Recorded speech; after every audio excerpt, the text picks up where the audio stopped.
Prezados acadêmicos, antes de iniciar a nossa disciplina, quero desejar a todos um feliz 2020 e muito sucesso.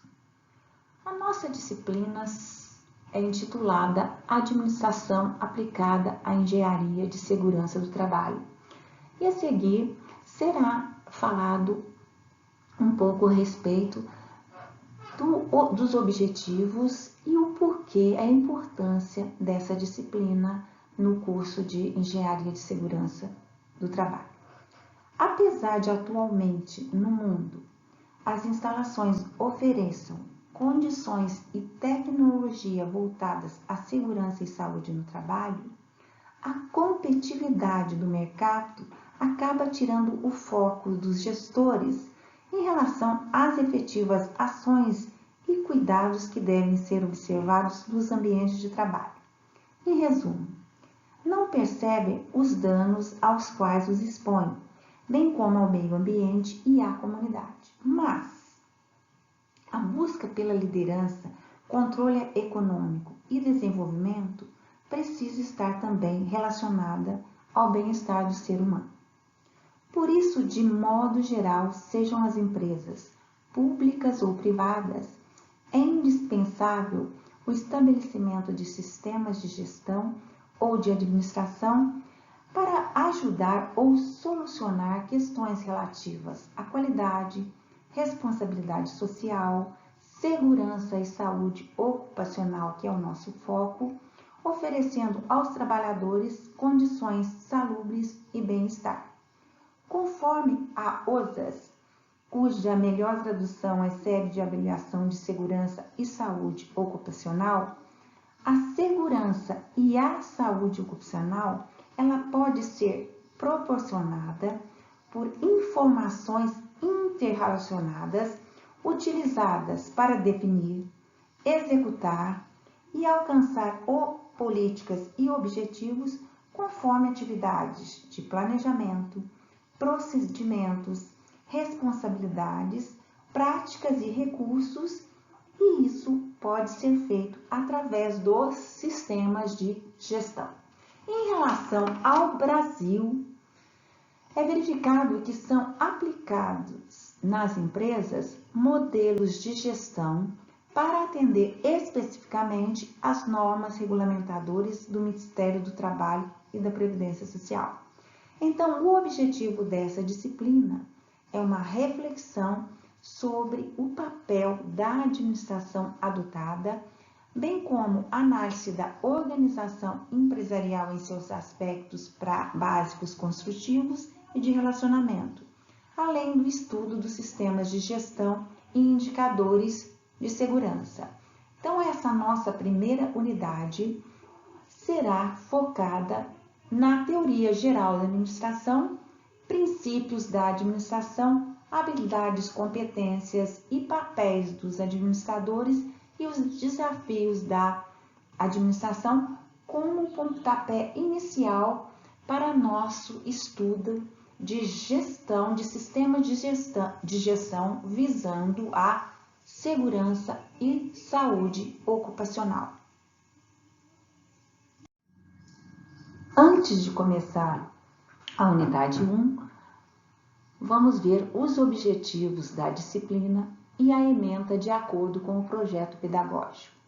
Os objetivos são introdução dos principais conceitos referentes à administração e programas de engenharia de segurança do trabalho, bem como da organização dos serviços especializados de engenharia de segurança.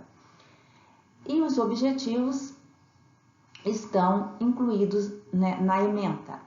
A ementa traz o estudo da teoria da administração através das organizações, realizando uma análise crítica dos recursos tecnológicos e contribuindo, assim, para os processos decisórios relacionados à segurança do trabalho e meio ambiente, focando nas culturas multidisciplinares e interrelacionamento entre departamentos. Então, os objetivos, no caso da unidade 1, para cumprimento desta ementa, é apresentar a teoria geral da administração, identificando os aspectos históricos importantes na teoria geral da administração.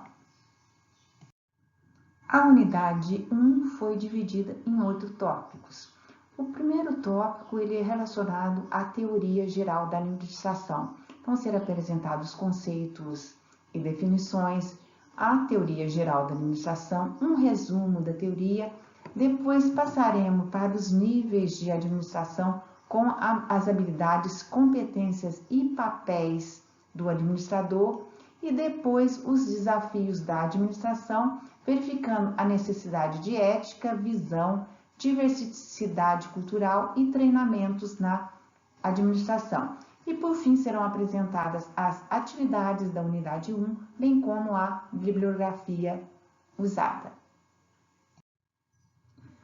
Após a definição do que será desenvolvido nesta disciplina, vamos definir o que é a teoria da administração e o que esta proporciona. A teoria da administração é definida como sendo o campo do conhecimento humano que trata do estudo da administração nas organizações. Para o entendimento da administração, é preciso saber o seu desenvolvimento ao longo dos anos, como será apresentado nos próximos tópicos. O estudo da teoria da administração proporciona condições de entender a evolução dos conceitos e das práticas da administração e como esses conhecimentos ajudam a administrar bem uma organização. Para isso, precisamos verificar como são caracterizadas as empresas no mundo atualmente. O mundo moderno ele é caracterizado por uma era institucional, ou seja, ele é formado por organizações. Consequentemente, precisamos dessas organizações que são tão presentes que às vezes nem percebemos. Um hospital, uma escola, uma igreja, uma academia, um restaurante, um órgão público ou as indústrias são exemplos de organizações cotidianas. E para que essas organizações cumpram o seu papel, precisam ser administradas. É a administração que faz com que as organizações sejam eficientes ou eficazes, ou ineficientes e ineficazes, ou criam problemas ao invés de resolver estes problemas. Agora vamos definir o que seja administração. A palavra administração, ela vem do latim, sendo a união de ad, que significa direção, tendência para algo, mais minister, que seria o quê? Subordinação ou obediência. Agora, segundo Howes, a administração é o conjunto de normas e funções cujo objetivo é disciplinar os elementos de produção e submeter a produtividade a um controle de qualidade para a obtenção de um resultado eficaz, bem como de uma satisfação financeira. A administração é o ato de trabalhar com e através de pessoas para realizar os objetivos tanto da organização quanto de seus membros. Então, o processo administrativo ele envolve planejar, organizar, dirigir e controlar, que serão quatro características que serão bem faladas nessa nossa disciplina, porque o nosso objetivo aqui é o estudo de gestão, de sistemas de gestão. Segundo John Hegel, o êxito do desenvolvimento de executivos em uma empresa é resultado, em grande parte, da atuação e da capacidade dos seus gerentes no seu papel de educadores. Cada superior assume este papel quando procura orientar e facilitar os esforços dos seus subordinados para se desenvolverem. Além disso, a administração nada mais é do que a condução racional das atividades de uma organização, seja ela lucrativa ou não lucrativa. A administração é uma ciência que une teoria e prática para criar princípios racionais que ajudam as empresas a serem eficientes. Administrar é a maneira de governar uma organização ou parte dela. é o processo, novamente, de planejar, organizar, dirigir e controlar o uso dos recursos que a organização possui para que alcance seus objetivos de maneira eficiente e eficaz. Como pode ser observado, existem muitos conceitos e diferentes sentidos para a palavra administração, o que mostra o caráter interdisciplinar da atividade. A administração ela é praticada de diversas formas desde os primórdios da civilização. Há quem diga que é a mais antiga das profissões. Porém, é comum escutar que é um assunto novo, o que não é verdade, pois a novidade ela está onde? Na metodização dos conceitos de organização e a complexidade atual das grandes empresas. Ou seja, a moderna teoria geral da administração, ela é formada por conceitos que surgiram e vêm-se o quê? Reciclando há muito tempo, pois os administradores, em função dos problemas práticos, precisaram de mais técnicas para a sua solução. Então, podemos concluir que é a administração que faz as organizações serem capazes de utilizar seus recursos e atingir seus objetivos. Ou seja, as organizações transformam recursos em produtos e serviços.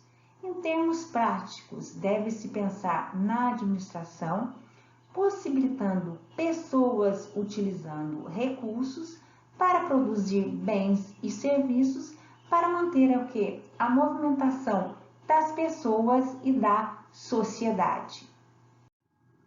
O estudo da teoria da administração, ele possibilita entender a evolução dos conceitos e das práticas da administração e como estes conhecimentos podem ajudar na administração de qualquer organização. Não se pode estudar a teoria geral da administração e não falar a respeito da Revolução Industrial, do Taylorismo e do Fordismo. A origem da abordagem clássica da administração, como será apresentado a seguir, está nas consequências geradas pela Revolução Industrial, basicamente no crescimento acelerado e desorganizações das empresas, exigindo uma substituição do empirismo e da improvisação. Agora, segundo Taylor, o principal objetivo da administração era assegurar o máximo de prosperidade ao patrão e, ao mesmo tempo, o máximo de prosperidade ao empregado. Já Ford revolucionou a estratégia comercial de sua época, pois é um modelo de produção em massa que revolucionou o setor automobilístico, pois não requeria nenhuma qualificação dos trabalhadores. O que podemos perceber com esses três exemplos de três épocas diferentes é que cada um deles tinha objetivos diferentes. Portanto, a teoria geral, a importância da teoria geral da administração, ela sendo o campo do conhecimento humano que trata do estudo da administração das organizações e que, para o entendimento do que é administração, é fundamental conhecer seu desenvolvimento ao longo dos anos, como anteriormente já tínhamos falado em relação à Revolução Industrial, o Taylor e o Fordismo. Agora, o que podemos verificar aqui é que, com o passar do tempo, houve o que? Várias teorias da administração. A primeira que podemos destacar é a científica, depois veio a da burocracia, a teoria clássica, a das relações humanas, a estruturalista, as dos sistemas, a neoclássica, a comportamental, a de desenvolvimento organizacional, a da contingência e as novas abordagens. Essas teorias serão discutidas a seguir aqui na nossa disciplina para ver as diferenças entre cada uma delas. Agora vamos verificar então, já que falamos da Revolução Industrial, do Taylorismo e do Fordismo, qual que é a diferença básica que tem em cada um dessas teorias. Então, se a gente vê na Revolução Industrial, as organizações, elas começam a desenvolver um planejamento e controle do processo produtivo. Já Taylor já buscava o quê? A execução dessa tarefa em tempos ideais. Agora, Ford, o que interessava a Ford? Só aumentar a produção. Então, se a gente verificar aqui na substituição das características principais, a gente vê aqui que, por exemplo, em relação a salário, a gente vê na Revolução Industrial baixos salários. Já com Ford tem o quê? Salários dobrados. Em relação à carga horária de trabalho, na Revolução Industrial, 18 horas, enquanto no Fordismo já tinha o quê? 8 horas. Agora, o que se vê aqui com Taylor? Taylor já tem a definição do perfil do trabalhador para cada tarefa, já que com o Ford, o que interessava é o quê? Era a produção, então ele não estava preocupado quase que com a qualificação desse profissional. Então, aqui também incentivos financeiros para aumentar a produção. Aqui também com o dobro do salário, também tinha-se, né, essa intenção, já que eles queriam aumentar a velocidade da produção. Então, aqui a gente verificou quais seriam essas características na Revolução Industrial, e segundo Taylor e segundo o Ford. Então, a partir de agora, nós começaremos a estudar, a destacar as características de cada uma das teorias da administração ao longo do tempo. Existem 5 variáveis que compõem as teorias da administração. São elas as tarefas, a estrutura, as pessoas, o ambiente e a tecnologia. Cada uma dessas variáveis, ela gerou uma teoria administrativa diferente. Então, aqui nesse caso, nós estamos apresentando primeiramente a ênfase dada nas tarefas e na estrutura. Em relação à ênfase nas tarefas, nós temos a administração científica, que o principal enfoque era a racionalização do trabalho ao nível operacional. O que quer dizer isso? Essa teoria da administração científica, ela tinha como intuito garantir o melhor custo-benefício aos sistemas produtivos. Então, ela queria que o trabalhador produzisse mais em menos tempo, sem elevar os custos de produção. Já as teorias baseadas na estrutura, nós podemos citar a clássica, a neoclássica, a teoria da burocracia e a teoria estruturalista. Então, a gente verifica que os enfoques também são diferentes. Aqui nós temos uma organização formal, a gente tem já os princípios gerais de administração, já temos uma organização formal mais burocrática, nós temos uma racionalidade organizacional, tem múltipla abordagem, tem organização formal, mas tem informal também, e tem uma análise intra-organizacional e uma análise interorganizacional também. Então, vamos ver o que quer dizer cada uma dessas. Vamos pegar primeiro a teoria clássica que fala em organização formal. A ênfase aqui que a gente vê é na estrutura organizacional e a busca pela máxima eficiência.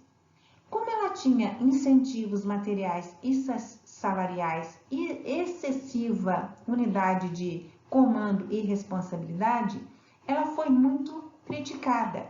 Por quê? Porque o trabalhador ele era tratado de forma mecânica. Já na neoclássica, há uma retomada das abordagens, né, clássica e científica. Então, o que a gente pode destacar na teoria neoclássica? A ênfase é dada na prática da administração Então, é uma reafirmação relativa da proposição clássica. Aí vem a outra ênfase nos princípios gerais de administração, mas também focado nos objetivos e resultados. Já a teoria da burocracia, ela é baseada na racionalidade, quer dizer, os meios devem ser analisados e estabelecidos de maneira totalmente formal e impessoal para garantir os objetivos pretendidos. A ênfase aqui na teoria da burocracia era a eficiência. Agora, a teoria estruturalista. Ela procura interrelacionar as organizações com seu ambiente externo. Aqui, no caso, seria a sociedade. Ela começa a reconhecer os conflitos organizacionais e recompensas materiais e sociais. Agora vamos apresentar as teorias baseadas nas pessoas. Então, nós temos a teoria das relações humanas, a teoria comportamental e a teoria do desenvolvimento organizacional. Vamos pegar primeiro a teoria das relações humanas, cujos principais enfoques são a organização informal, a motivação, a liderança, as comunicações e dinâmicas do grupo. Então, o que a teoria das relações humanas buscava? Ela buscava conhecer atividades e sentimentos dos trabalhadores e estudar o quê? A formação de grupos. Já a teoria comportamental tinha como enfoque estilos de administração, teoria das decisões, integração dos objetivos organizacionais e individuais. Então, aqui ela tem como base o comportamento já individual, estudando o campo da motivação humana, ou seja, conhecendo-se as necessidades humanas, se pode melhorar a qualidade do trabalho utilizando a motivação nas organizações. Já a teoria do desenvolvimento organizacional, ela tinha como enfoque a mudança organizacional planejada e abordagem de sistema aberto. O que seria isso? Aqui na teoria de desenvolvimento organizacional, é proporcionado um senso de identificação das pessoas em relação à organização, buscando-se a motivação e o comprometimento, compartilhamento de objetivos comuns, aumento da lealdade, desenvolvimento de espírito de equipe e percepção do ambiente externo. Agora, em relação à característica ambiente, nós temos a teoria estruturalista e a neoestruturalista, e também a teoria da contingência. A teoria estruturalista e a neoestruturalista, elas eram baseadas na análise intra-organizacional e análise ambiental e abordagem de sistema aberto. Então, ou seja, cada pessoa ela pertence a vários grupos e organizações e desempenha, portanto, diversos papéis. Aí, por fim, em relação ao ambiente, temos a teoria da contingência. Aí nós temos a análise ambiental e a abordagem do sistema aberto. A teoria da contingência, ela enfatiza que não há nada de absoluto nas organizações. Tudo é relativo, tudo depende. Nessa teoria, as condições do ambiente é que causam transformações no interior das organizações. Por fim, nós temos a ênfase na tecnologia, temos a teoria dos sistemas. É a administração da tecnologia. Aqui o imperativo é tecnológico. Então, aqui já há a necessidade de avaliar a organização como um todo, e não somente em departamentos ou setores. E a intensificação do uso da tecnologia da informação nas empresas. Então, a gente verificando, o desenvolvimento da teoria geral da administração, pode-se verificar que administrar é um processo dinâmico, que consiste em tomar as mais variadas decisões para alcançar os objetivos da organização. Não existe uma receita de como administrar, pois depende de sua capacidade de ler, interpretar a realidade externa, realizar mudanças, identificar oportunidades, reconhecer ameaças e não ignorar a sua responsabilidade, deveres e objetivos com a qualidade de vida, saúde e segurança, respeito humano e produtividade com eficiência. A teoria da administração, ela dá direção, orienta as organizações sobre quais caminhos seguir e para aumentar a produtividade, reduzir o desperdício e aumentarem a eficiência. Então, entre as novas abordagens que podem ser citadas, por exemplo, então nós temos o benchmarking, que é uma ferramenta utilizada pelas empresas para responder a seguinte pergunta: como estou em relação à concorrência? É uma forma das empresas melhorarem suas estratégias em função do quê? Da concorrência. Aí a gente já tem a nova abordagem, que seria a melhoria contínua. A melhoria contínua é aperfeiçoar processos e produtos permanentemente, alcançando avanços continuamente. A qualidade total ou downsizing e terceirização. A melhoria contínua, ela faz parte da qualidade total, a qual é um conjunto de métodos, ferramentas e programas que podem ser aplicados com o objetivo de atender à satisfação, expectativas e exigências do cliente. O downsizing, ele visa reduzir os níveis hierárquicos, concentrando as operações da empresa no essencial, core business. A terceirização, ela visa transferir atividades secundárias a terceiros, que praticam preços menores e as fazem melhor. Temos também a reengenharia, que a reengenharia é repensar e reprojetar os processos empresariais para tentar alcançar melhorias em desempenho. E temos também a gestão do conhecimento, que tem como proposta interligar intencionalmente pessoas para que compartilhem ideias e raciocínios, promovendo a colaboração, buscando melhorar o desempenho da empresa. Essas novas abordagens poderão ser verificadas no tópico relativo a sistemas de gestão que fazem parte da disciplina. Nas organizações, os administradores, gerentes ou líderes são os responsáveis por outras pessoas ou pelo desempenho das empresas. Para melhorar as funções dos gestores aos níveis de responsabilidades e funções, como podemos verificar aqui em relação ao nível. Nós temos operacional ou gerentes de primeira linha, gerente médios ou intermediários, institucional ou administradores de topo, e cada um deles com a sua função. Então, vamos ver o nível operacional ou gerentes de primeira linha. Eles são responsáveis pelo trabalho dos empregados operacionais. O que seria o empregado operacional?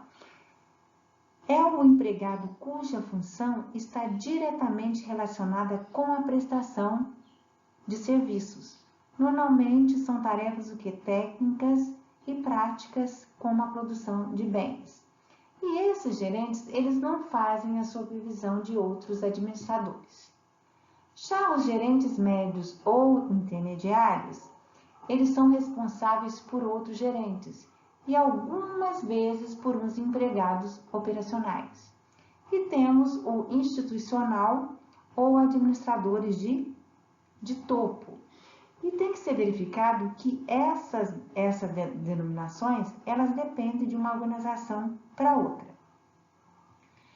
Esses administradores de topo ou institucionais, eles são responsáveis pela administração global da organização, eles estabelecem políticas operacionais e conduzem a interação da organização com o seu ambiente, e a sua denominação seria o CEO, presidente ou executivo sênior.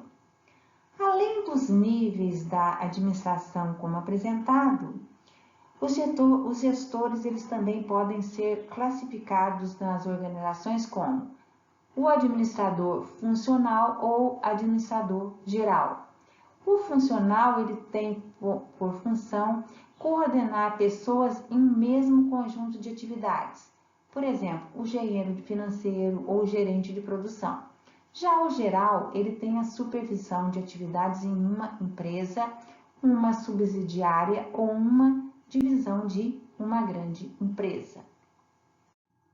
O administrador bem-sucedido é o que sabe combinar suas habilidades e competências na gestão de um negócio e na proporção apropriada. Então, o que a gente vê aqui são as habilidades do administrador, a técnica, a humana e a conceitual. A técnica seria a capacidade de usar procedimentos, técnicas e conhecimentos de um campo de especialização. A humana é a sua capacidade de trabalhar com outras pessoas com motivação e entendimento, seja com indivíduos ou com membros de um grupo. Já a conceitual é a capacidade de coordenação e integração dos interesses e atividades de uma organização. Ou seja, ele vê a organização como um todo e entende como a dinâmica das várias partes afeta as demais da organização.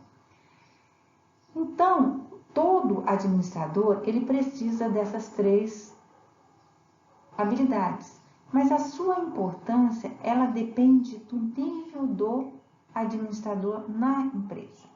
À medida que esse administrador atinge níveis mais altos, diminui a necessidade de habilidades técnicas e aumenta as das habilidades conceituais. Nos níveis inferiores, a habilidade técnica já é exigida para a solução de problemas operacionais e cotidianos.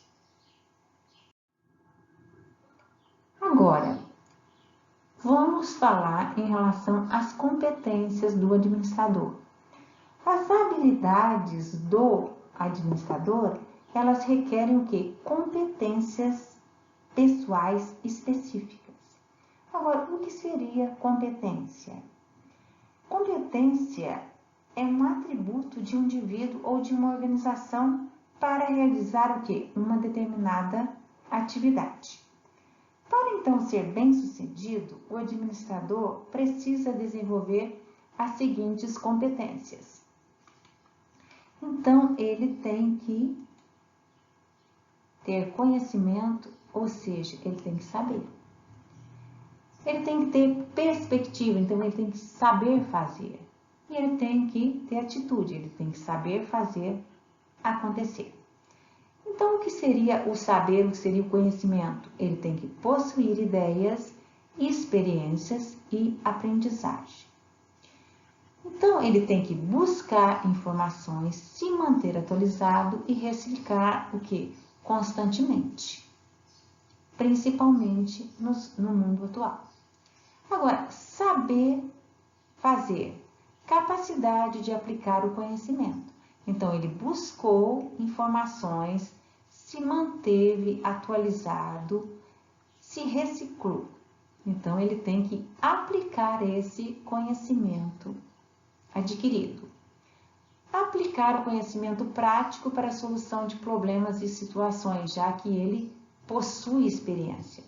Se ele possui experiência e aprendizagem, ele tem como aplicar esse conhecimento prático. Visão pessoal sobre o que envolve a organização. Então, ele tem informações. Então, ele busca essas informações. Então, ele tem ideias. Então, ele tem uma visão pessoal da organização. E ele tem que fazer o quê? Ele tem que ter atitude, saber fazer acontecer. Então, ele tem o quê? Um comportamento ativo e proativo.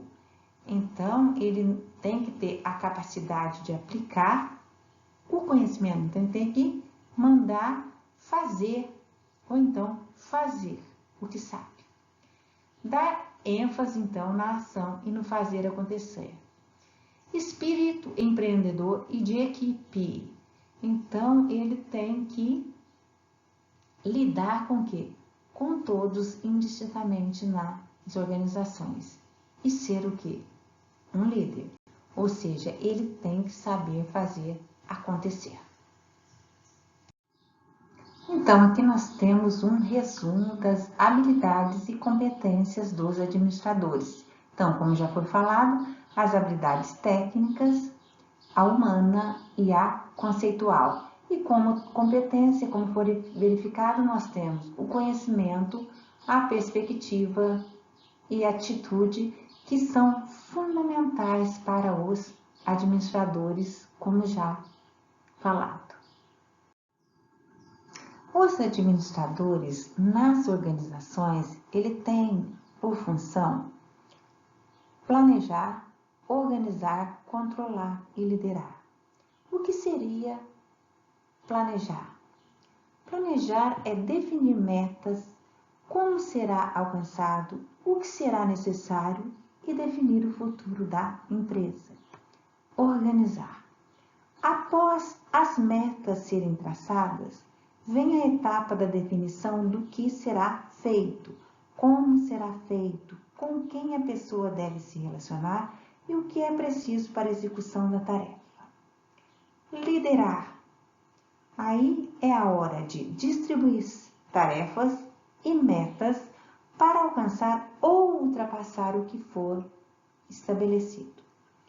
E por fim, a organização estando planejada, organizada e liderada, é preciso ter um acompanhamento para garantir a execução do que foi planejado e corrigir possíveis falhas. Além disso, os administradores, eles assumem outras funções devido aos objetivos estabelecidos pelas organizações. Então, o que tem em relação aos papéis? Os papéis, no caso, eles podem ser interpessoais, informacionais e decisórios. Interpessoais, o administrador ele tem que ter a capacidade de ter relações sadias e duradouras com as pessoas. Ele tem que interagir com as pessoas, tem que ter uma certa influência sobre subordinados e colegas e deve trabalhar com colegas e superiores e relacionamento com outras pessoas de sua rede de contato.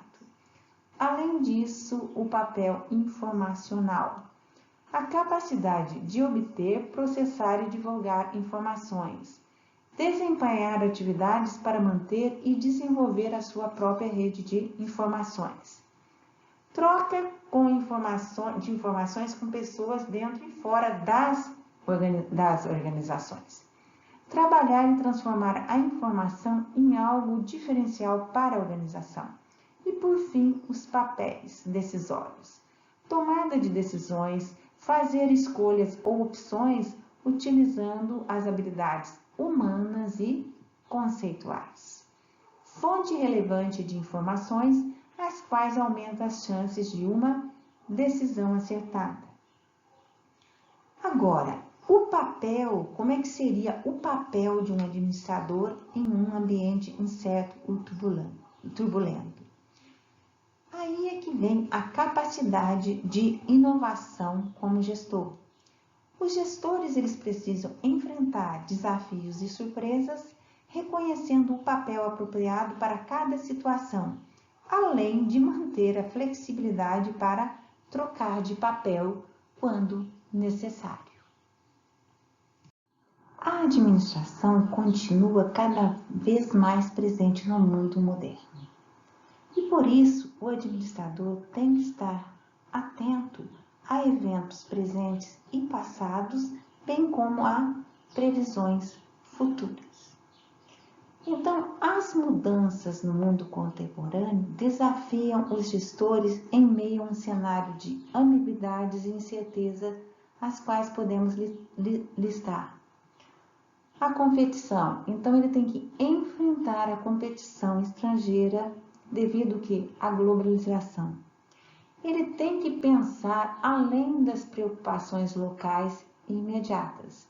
Então, se ele não pensar no futuro e só pensar na organização interna, ele não tem como, muitas vezes, expandir a sua própria organização. Ele tem que buscar novos meios para aproveitar talentos e recursos. Então, ele tem que saber usar eficientemente os recursos e aproveitar ou descobrir talentos dentro ou fora da sua organização. E repensar a relação entre chefe e subordinado. Para isso, os administradores eles têm que atender algumas necessidades que serão destacadas nos próximos tópicos. A primeira necessidade relacionada aqui seria a ética. Do grego ethos, ética pode ser entendida como os costumes, usos e princípios que regem uma comunidade. Por essa razão, o ser humano ele sofre naturalmente influências sociais que condicionam a sua tomada de decisões. Então, como a ética se relaciona com a administração das organizações? A primeira, cada profissional deve agir com correção e competência. Então, isso é individual, ou seja, qualquer ação individual ela deve ser boa. A intenção ou a finalidade que se pratica deve ser boa. As circunstâncias e as consequências da ação individual devem ser boas. Se qualquer um desses critérios falha, certamente há falta de ética. Agora, em relação à ação e decisão dos administradores, que provocam efeitos sobre os outros, e a necessidade que as práticas empresariais sejam éticas. Deve ser exposto a todos os colaboradores da empresa um sistema de valores para que se crie uma conduta ética favorável ao desenvolvimento moral individual e dos negócios. E há também as questões de caráter social, tecnológicas, legais e de relações internacionais que devem ser também realizadas com ética. A necessidade, no caso da visão na administração, mostra aonde a empresa quer chegar e traz seus objetivos de longo prazo. Orienta as ações e aspirações das organizações para o futuro. Motiva os colaboradores e líderes a irem além e ajudar a empresa a conquistar grandes realizações. Deve ser uma meta palpável e realista. Exemplos de visão: uma marca, um time, uma voz para um crescimento controlado com base na excelência operacional, na satisfação dos clientes e no desenvolvimento de talento. Estar entre os principais players do mercado e ser referência em produtos e serviços automobilísticos, por exemplo. A próxima necessidade é relacionada à diversidade cultural na administração. O que seria diversidade cultural? Diversidade cultural é a mistura de raças, costumes, religiões e classes sociais e vários outros fatores que contribuirão para o desenvolvimento pessoal e organizacional. As empresas hoje estão dando uma importância maior a esses aspectos com programas de incentivos e interação entre as culturas diferentes, buscando satisfação e bem-estar de seus funcionários. Com todo esse incentivo, os funcionários desenvolverão melhor o seu trabalho, com aumento de produtividade, fidelidade e lealdade dentro da organização. Estimulará o crescimento pessoal e aumentará a autoestima dos mesmos, para almejar cargos superiores e salários maiores e, consequentemente, a organização só tem a ganhar. Então, com o conceito de globalização cada vez mais disseminado e debates em alta sobre migração, a diversidade cultural entrou para valer na pauta do mundo atual e principalmente na administração. A necessidade de treinamento na administração. Talentos, eles podem ser potencializados e desenvolvidos por meio de treinamento. Mas para isso é fundamental verificar quais competências e habilidades devem ser desenvolvidas. Porque, por exemplo, problemas de desempenho por falta de condições adequadas de trabalho ou de motivação não são resolvidas com treinamento. A NBR ISO 10015 enfatiza a contribuição do treinamento para a melhoria contínua e tem como objetivo ajudar as organizações a tornar seu treinamento um investimento mais eficiente e eficaz. Então, aqui nós temos um fluxograma da NBR ISO 10015. Então, é a necessidade de melhorias em relação às necessidades da organização e necessidades relativas ao quê? A competência, bem como outras necessidades, e daí vem a necessidade do treinamento. Por exemplo, aonde poderia ter necessidade de melhorias? Quando? Quando da expansão da empresa, admissões, modernização de equipamentos relacionado agora a treinamento de competência, novos métodos ou processos de trabalho, redução do número de empregados, comercialização de novos produtos e serviços. Também pode ser verificada a necessidade de treinamento quando houver baixa produtividade, qualidade inconsistente de produtos e serviços, retrabalho e desperdícios, um mau atendimento ao cliente e relações deficientes entre o pessoal. Com essa unidade, pode ser verificado os desafios da administração, principalmente hoje, devido à globalização para enfrentar a competição estrangeira, fazendo com que as organizações não se preocupem apenas com os problemas locais ou imediatos, mas também buscando novos meios para selecionar e aproveitar talentos e recursos, repensando também o relacionamento entre chefes e subordinados.